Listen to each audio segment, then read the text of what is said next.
The alien attack nearly destroyed us. That must never be allowed to happen again.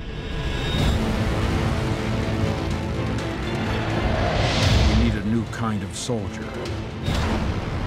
One the enemy would never expect.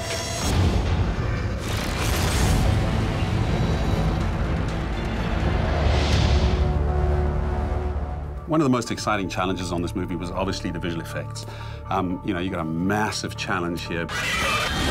Ender'sGame, I was really excited about that because Digital Domain, which is a visual effects house, has an opportunity to do some great VFX for this movie. The storyline is about alien invasion and how the human race is preparing for the next invasion. It started with a request if we would be interested to do a design for a movie that's playing 75 years in the future. And before my boss finished the sentence, I was saying, yep, we do it. When we met with Audi, it was great to hear their expertise and the reasons why they do things. And they were able to work with us and give us some great ideas. We had a real collection of people on the movie who really understood visual effects in a very powerful and dynamic way for a film of this scale. The car has to transport Huron Graf together with Ender.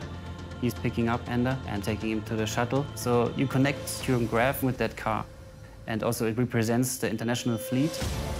So to have a future car, we had to film the actors in an Audi current car, and our job at Digital Domain was to replace that car with a digital car. It's a new procedure because there was not a physical model, it was a digital model completely. We showed them the shots in the movie and what we need for it and how their car and their designs would be the best fit for this picture. So when you start with building up a volume and technology features, we built up a first version of a model which we planned to use to lay it over the A7. And we saw then that the semantics of this car, it doesn't really fit into the future. And the feedback we got was, yeah, the car is good, but it looks like it's got a V8 engine in it. And we were like, yes, that's exactly what we want to hear. Can we change it? And the reaction was, yeah, you can change it to something more futuristic. And so we had to, you know, keep to some of the boundaries of the original car, but we had total freedom on the exterior design. We had already sketches prepared for that kind of direction of the design. So we started to build a monovolume, which indicates a completely different world. And it was really fun to design it, because also it breaks away from today's cars on the street that people are used to.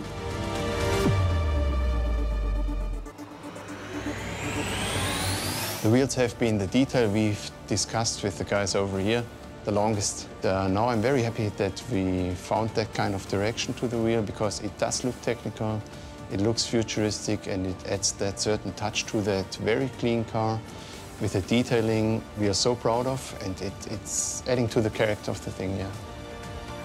Usually when we work in special effects, we're just usually thinking about the shot and what looks good in the shot. But working with Audi was great because we had to think a little bit more about the mechanics of the car, because, you know, that's what they do, is make cars. We make pretty pictures. It's a different way of thinking slightly than what we usually do. So I'm proud that the combined work of Audi and the team came together and made something which I think is going to be absolutely stunning. When you see the picture and you actually see the car, people will get a real kick out of it. I think that once the colour changes, it's going to help, for one thing, because right now it's punching out. I enjoyed working with the film crew. It was very exciting. They had their influence on our work, we had our influence on their work, and I'm very proud of the result I've seen today. You know, you don't make a film on your own, and I had a phenomenal crew of people who really cared and really worked hard. We wanted to work with absolute professionals who have an understanding of what things could be like in the future. And we understand that Audi always do that with their designs, and they're always thinking about things that are going to be, you know, better cars, safer cars, cars that are also aesthetically pleasing to people. It's a futuristic film. It shows that we are high-tech, that we are able to do something that fits into that high-tech world. We also have the slogan Vorsprung durch Technik, which means that we're always a step ahead. We want progress. And in this movie, we have the chance to develop something for the future. And it had all the elements that we felt was right for this picture. And getting to know them and work with them, we know that we made the right decisions. So it's been a great partnership. 75 years in the future, that's about 7 generations of cars from now on. And we are absolutely sure that we will be around in that time as well. The cars won't look like that, that's for sure, but they will look just as good.